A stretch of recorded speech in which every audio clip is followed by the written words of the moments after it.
For today's topic, we're going to study about preparation and examination of gastrointestinal tract. First, we have introduction. Radiography examination of the GRT requires visualization and differentiation of soft tissue structures and substances called contrast media are used for evaluation of the tissue. So in order to do any procedures, we need a contrast media. So the classification of contrast media are barium sulfate, water soluble contrast media, oily contrast media, and gases. So in order to perform this, first we need to know what is the scheduling.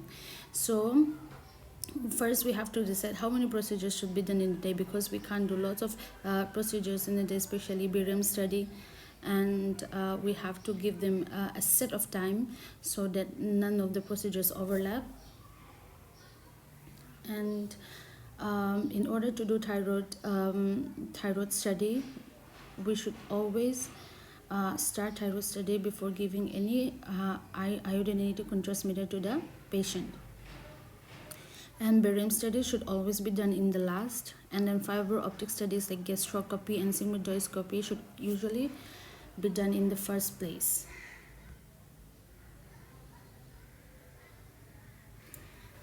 And second of all, the first priority should be given to emergency patients, pediatric patients, and geriatric all patients. Okay, and then for diabetic patients, we should postpone their insulin and should always be given the first hour schedule of the examination day. So in order to ensure the compliance, first we have to take scout film, which we also known as preliminary film, in order to evaluate patient preparation. When instructing our patient regarding preparation for an examination, it is most helpful to have printed instruction in advance apart from oral instruction. So in order to make sure that the patient understands it. And then we should always include a telephone number if we can, so that if the patient have anything to clarify or any questions to ask, they can call and clarify their doubts. While giving instruction to the patient, we must make sure that the patient completely and fully understand of the preparations that we have given, and then it should always be, if possible, it should always be given in our normal mother tongue. And for preparation of examination, we have diet, we have cathartics, we have suppositories, and the way of cleansing enema. So for diet, it should always be low residue diet for several days. Mostly this low residue diet is maintained 8 to 12 hours, and then the patient should be able to take lots of liquid. We should encourage that. And then before 24 hours of examination, diet should be restricted in order to clear the diet. And nil per orally before the procedures. And we ensure empty stomach because of accurate radiographic image. And since we're going to insert contrast media to the patient, it can give them nausea or some adverse reaction can happen. So for this, if the patient is in empty stomach, we can prevent the patient from all of this happening. So for cathartics, we are having lots different kinds of cathartics like castor oil, dulcolax, citrates of magnesia, carbonated beverage like Eno, and the dosage of this castor oil is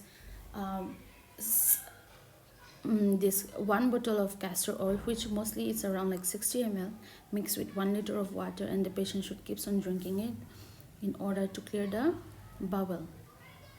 And for suppositories, we have rectal suppositories, which is a semi-solid nugget, and it is a medication. And this rectal suppositories is inserted into the rectum in order to simulate peristalsis inside the colon. So how to keep these suppositories? By using, this is the suppositories that we are using.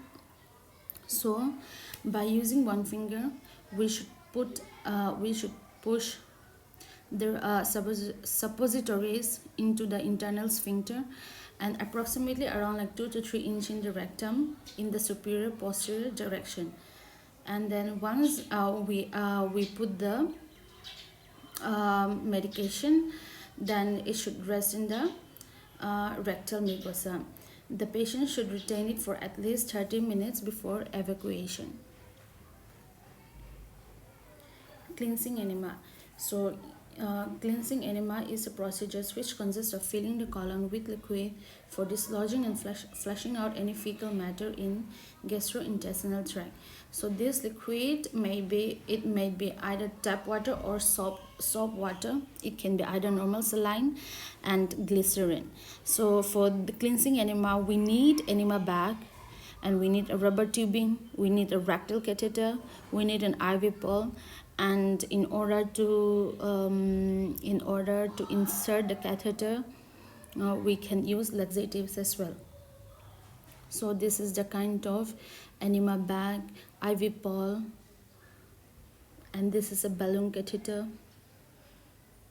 So how to do this enema cleansing? If it's tap water, then we need 1000 ml of tap water at 105 degree Fahrenheit, and if it's soap set, then we need 30 ml of castor salt.